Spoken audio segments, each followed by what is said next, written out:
सभी का हमारे चैनल पर स्वागत है। आज हम लोग न्यूटन के द्वितीय नियम का अनुप्रयोग पढ़ेंगे। Application of Newton second law. Newton के गति का द्वितीय नियम जो है उसमें एक फार्मूला आया था F बराबर डेल्टा P बटे टी।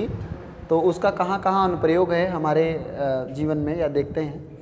तो आइए समझते हैं। देखिए, पहली बात तो यहाँ थोड़ा हम समझ लेते हैं न्यूटन सेकेंड लॉ में कि जो बल होता है किसी वस्तु पे जो लगने वाला, यहाँ बल निकल के F बराबर डेल्टा P बटे टी, लगने वाला बल संवेग परिवर्तन बटे समय। तो किसी भी सूत्र में, किसी फार्मूले में जो नीचे होता है हर में, वो व्युत्क्रमानुपाती होता है। कहने का तात्पर्य ये है कि जो बल है वो समय के व्युत्क्रमानुपाती है। यदि समय बढ़ेगा तो बल घटेगा, यदि समय बढ़ेगा तो बल घटेगा, और समय घटेगा तो बल बढ़ेगा। उल्टा होता है, व्युत्क्रमानुपाती है, इस तरीके से है। तो अब इस चीज़ का अनुप्रयोग कहाँ कहाँ है, आइए समझते हैं। पहला अनुप्रयोग 3 मैंने यहाँ लिखा है। पहला समझते, cricket player pull his hand backward during catching the ball. आप देखते हैं जो क्रिकेट के खिलाड़ी होते हैं वो जब तेज आती हुई गेंद को पकड़ते हैं तो हाथ वैसे पीछे खींचते हैं। क्यों? अगर वो जब क्रिकेट की गेंद पकड़ते हैं तो हाथ वैसे पीछे ले जाते हैं, उसका वजह क्या है कि वो जो गेंद का रुकने का समय है उस समय को बढ़ाते हैं। देखिए यहाँ पे क्या है, बल और समय व्युत्क्रमानुपाती है। अगर समय बढ़ेगा तो बल क्या होगा, घटेगा।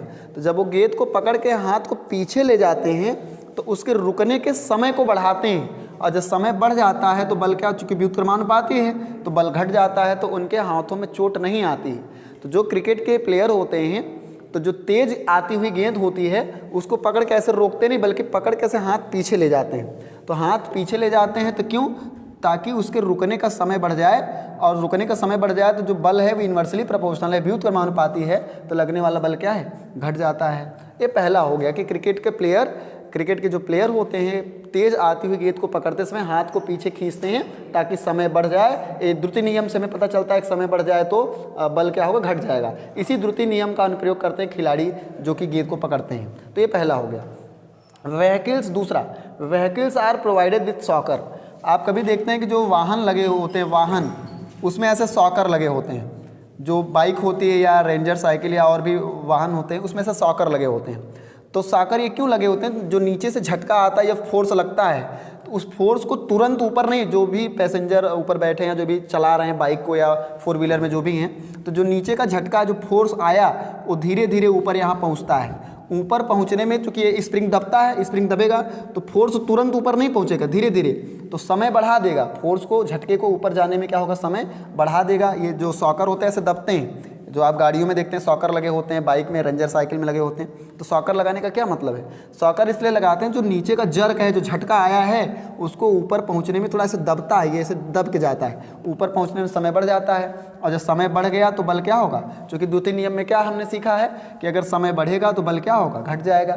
तो समय बढ़ जाता है, उस झटके को ऊपर पहुँचने में समय आपका बढ़ जाएगा, बल घट जाएगा। तो बाइक में या 4 व्हीलर में जो सॉकर लगाए जाते हैं, जो स्प्रिंग लगाई जाती है, उसका कार्य यही है कि उस झटके को ऊपर पहुंचने में समय को बढ़ा देना ताकि बल क्या हो जाए, घट जाए। तो vehicles are provided with soccer, ये जो सॉकर लगते हैं वो भी न्यूटन के गतिविषयक द्वितीय नियम पर ही आधारित हैं। आइए तीसरा समझते हैं। Karate players break the pile in single efforts.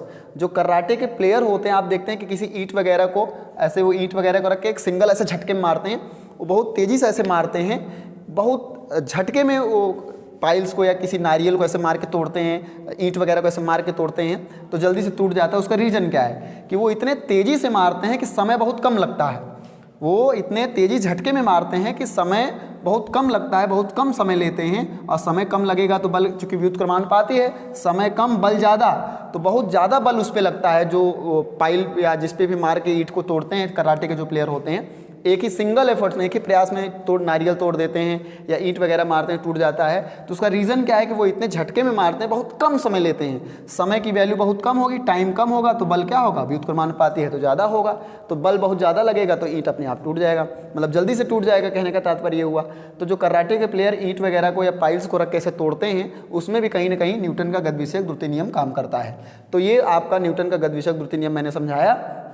क्या, जो क्रिकेट के प्लेयर होते हैं वो गेंद, तेज आती हुई गेंद को पकड़ने के लिए पीछे हाथ खींचते हैं ताकि समय बढ़ जाए और बल घट जाए। जो व्हीकल्स होते हैं, जो वाहन होते हैं, उसमें स्प्रिंग लगा रहता है ताकि झटका ऊपर पहुंचने में समय ज़्यादा लग जाए और बल घट जाता है। ऐसे कराटे प्लेयर इतने झटके मारते हैं, समय कम हो जाए, बल ज़्यादा लगे तो एक ही झटके में टूट जाता है। तो ये मैंने न्यूटन के गतिविषयक द्वितीय नियम का अनुप्रयोग बता दिया। अब अगली क्लास में हम न्यूटन का तीसरा नियम कराएंगे। आज के लिए इतना ही रखते हैं। धन्यवाद।